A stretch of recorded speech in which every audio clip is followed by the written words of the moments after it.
Let's be clear. Most of us are rushing through life. Rushing through mornings, through meals, through conversations, through entire seasons of our life we barely remember. Why?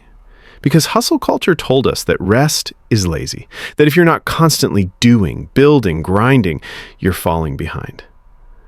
But what if that's just wrong? What if the real flex is slowing down?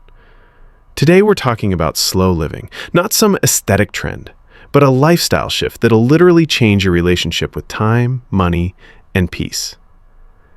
1. Redone success. Let's start here. Slow living doesn't mean giving up on ambition. It means choosing intention over speed. Ask yourself, what does success actually mean to me? Is it owning more stuff or feeling more alive in the stuff you already have? Slow living says, wake up without panic. Do one thing well, not 10 things half-heartedly. Find joy in the now, not just the next goal. 2. Do less, but better. We're so addicted to multitasking, we forgot how to be. Slow living invites you to cook your food instead of door-dashing it. Walk to the store instead of racing in traffic. Say no to the extra obligation and yes to your sanity. This isn't about being lazy, it's about being present. And presence is a skill most people never master.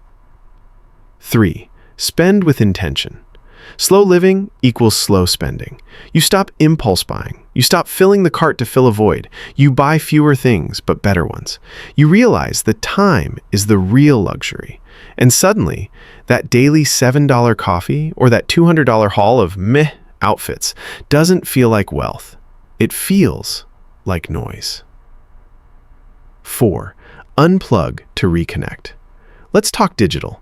Slow living means logging off, so you can log back in to real life. Start small. No scrolling during meals. A phone-free hour before bed. One day a week completely offline. You'll be shocked how much lighter you feel and how much more time you suddenly have. 5. Make peace with enough. Slow living is about contentment. Not settling, savoring, not chasing more, owning your enough. It's realizing that your life doesn't have to be constantly upgraded. It just needs to be fully lived. Because peace is the real power move. Listen, fast doesn't always mean better. Busy doesn't always mean fulfilled. And more doesn't always mean happier. Sometimes, the richest life is the slow one. If this resonated, hit like, subscribe, and drop a comment. What's one thing you're slowing down this week? Because slow isn't weak, it's wise.